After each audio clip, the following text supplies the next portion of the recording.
1 year, 5 months, and 18 days ago was the last time this car was on its own 4 wheels.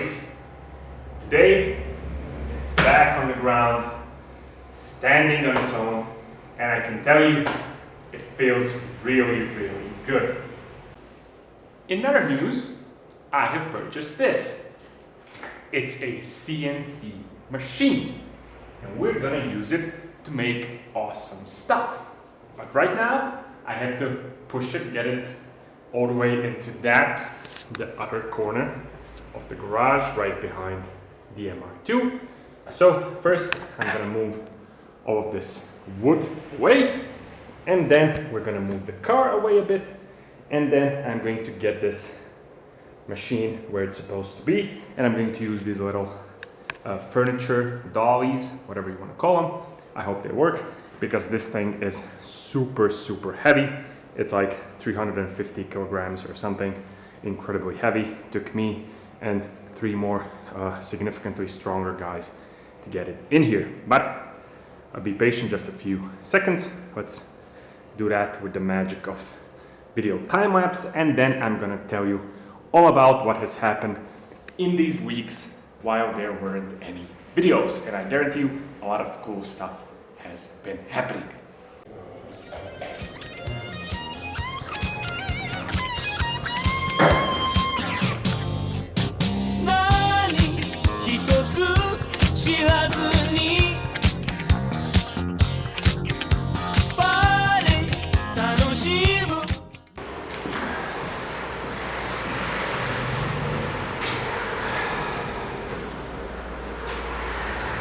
So this is going to be officially the first drive.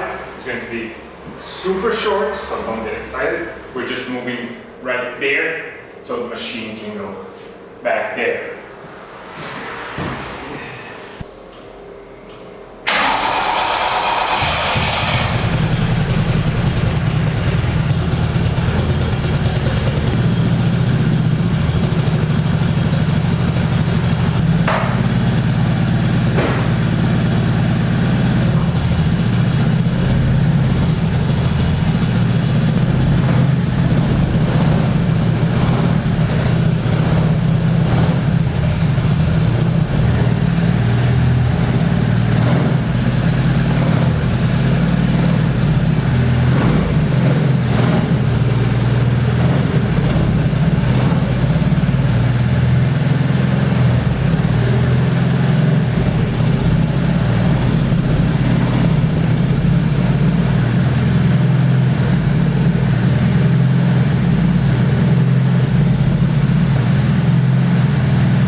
a lot harder than I expected, and it took a lot longer than I expected. It's winter and it's nighttime outside, so I'm going to keep this short because I'm pooped. It's a big update, but it's gonna be a short update. So during the off period, during the period where we didn't have any videos coming from the D4A channel, a lot of cool stuff has been ongoing. Basically, there have been 3 processes. Process number 1 was the sprucing up of the garage. And as you may have noticed, all of a sudden there is a lot of space in this garage. And there's even enough space for me to show off my amazing sword skills.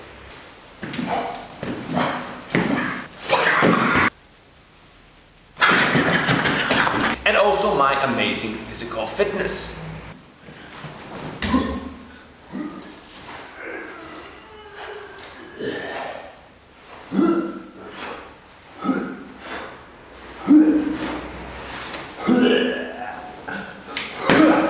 Okay, that crap aside, I actually got tired of, walking around in garbage, in junk, and looking for tools for hours. I realized I spend, a lot of time in this garage, and I also realized that I'm wasting a lot of time in this garage in uncomfortable working conditions. So I got rid of a lot of junk. I recycled some old parts. I got like $4 for 20 kilos of old, steel, but who cares? It's still, free money, and recycling is good for the environment. What else did I do? I got some serious heavy-duty shelves, and the whole spruce up is actually mid-spruce. It's not finished yet because I'm going to be doing the floor in this garage as well. This concrete is old and horrible, and it generates a lot of dust, and I'm sick of that as well. So I'm thinking some, tiles, some rubber thing, industrial stuff. We'll see. I'm looking at different options, but something will be done as well. There will be even more organization of things. The garage is going to be even more efficient, even more organized, even more enjoyable to work in. And I will be getting rid, of some more junk from the garage in the future as well. So that was the sprucing up. That was the process number 1. Process number 2 was the car, of course. And as you can see, thank almighty heavens, it's finally on the floor. And I know what you're all asking. When is the first drive finally going to happen? Well, here's the bad news. It's not happening before spring. And I think people are just closing this video now, go to hell. I've waited so long for this car to be driven, and now you're telling me spring? Well, imagine how I feel. Now, the reason why I'm not driving before spring is this. Stay there.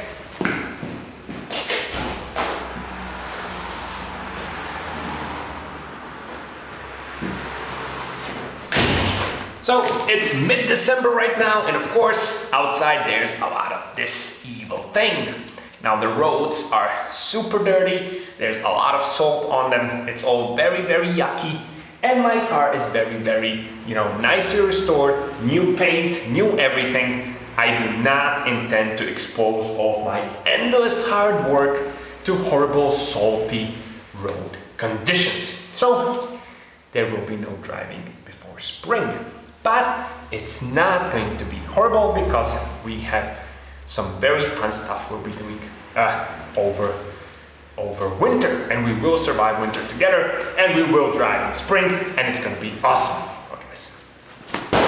So what has been happening with the car in the meantime? I have installed and bled the brakes. I just noticed that they need more bleeding. The brake pedal is spongy. They need more bleeding because some of my bleed nipples are clogged. I will buy new ones and bleed the brakes again. I have also installed and torqued the rest of the suspension. There were some things I didn't show in the last suspension install video, so that was done as well. The car is on the ground, and yes, I know some of you have already noticed this. These horrible JDM lug nuts. This isn't what we agreed upon, because in the wheels video we said, we voted together that we will be using the original center covers, and that will happen. This is just a very, very temporary solution because I didn't have any other lug nuts that were good in the garage. All I had are these $16 eBay lug nuts. They're actually pretty okay as far as I can see, so I installed them just to be able to put the car back on its wheels. What will be happening, what the car is missing is actually I do not have any sort of sway bar links, so I will be making some DIY adjustable sway bar links really soon. There will be a video on that in the future, the very near future. So that was process 2, the car on the ground, super happy. Process number 3 is the big CNC machine you just saw me drag through the garage. And that is actually probably the most important update, and that's what I'm really excited about. Because as you may or may not know, I have been making and selling some parts, for the 4AG engine, powering my MR2 and powering various cars across the world. I have been making and selling my 4AG crankshaft position sensor brackets and my 4AG distributor hole plugs. Now, as you may or may not know, I have actually ran out of stock of my crankshaft position sensor brackets have been sold out, and I just have like 3 distributor plugs left. So I of course wasn't making those parts myself. I was getting them from a local company, and then selling to people. I was doing it for a really tiny markup. I was really looking more of a way to give back to the 4AG community, which has given me a lot, and I have learned a lot while working on this car and putting together the engine. And I think in general the 4AG community is really nice and really friendly, when it comes to the community itself. So now I've decided, when I run out of stock, why don't I make these parts myself? Why don't I get a CNC machine, and make these parts myself, and potentially, make more parts for more different cars, and more parts for the 4AG and the MR2 and the, 11 and the Trino and whatnot. So I said, why not? Let's do it. I have a garage, I cleared up some space, let's buy the machine. So I went and found a dude that makes these, and he made one, to order for me. So I went, I made a down payment, and then I went again. I found a van and a driver, and I hauled over the machine back to the garage. Here you can see me in the van with the machine, and I want you to note the van's driver's musical tastes.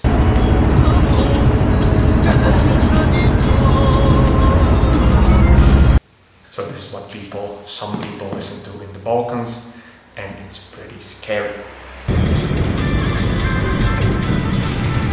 So what that is, it's a 3-axis CNC machine. It is super sturdy, which makes it super accurate. That was the most important thing for me. So it's guaranteed to be accurate to 0.001, so 3 zeros and 1 millimeters. I cannot believe it's that accurate, but even if it's 0.01, that is still more than enough for most of the things I will be making, and it will be, really useful when it comes also to some custom solutions for, any future projects that we might be doing on the D4A channel. Wink, wink, hint, hint.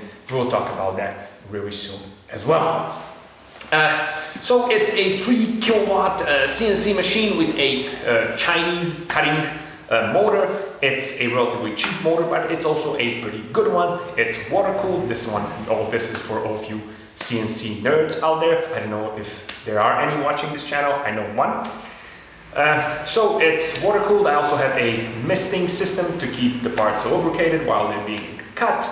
The machine can cut aluminum, it can cut steel, it can cut everything else that is, as soft or softer than steel. So we can make pretty much everything. The working surface is 1 meter by 70 centimeters, which isn't really big, but it's pretty much enough for everything we need. And it can make, for example, intake and, exhaust flanges for the 4AG. It has even some, extra space to make some for even bigger engines. So that's it when it comes to the machine. It was super heavy, and I ruined my back getting it in there, but it's finally in there. What has also been ongoing is that I have been learning, CAD software, drawing, 3D drawing, so I can use the machine, because if you cannot, do CAD drawing, you cannot use the machine. So I've been learning Fusion 360. I was inspired by one of my subscribers that is using Fusion 360 and told me about it, so I checked it out and I got hooked, and I have spent the past month intensively learning, and I got most, I pretty much got the hang of it. I cannot draw really complex things, but I can draw, my crankshaft position sensor bracket. So in the future, I will be churning out some parts, and the first parts, of course, are going to be a new design of the crankshaft position sensor bracket, one that is going to be, usable with AC on the 4AG engine, because my current design, actually my obsolete design, isn't usable with AC, and I do wanna,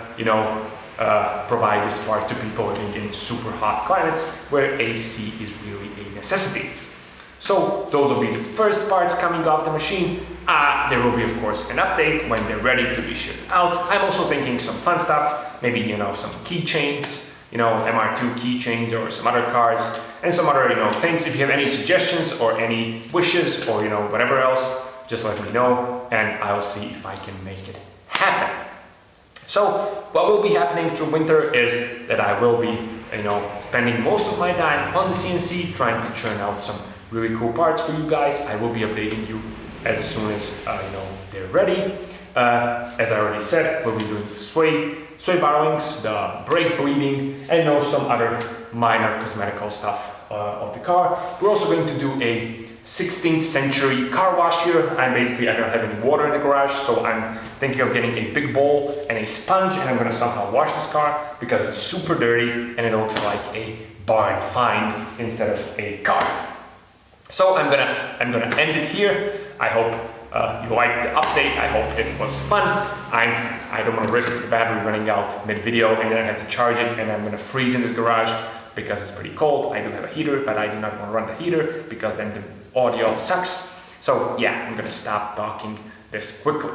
So that's pretty much it for today. I hope you enjoyed the update. If you have any sort of questions, suggestions, ideas, comments, I really missed you guys. I really missed your comments. So feel free, to comment away, and let me know how you feel about all of this that has happened. So as always, thanks a lot for watching. Stay tuned to the D4A channel as there will be cool updates coming really, really soon. So until then, see ya.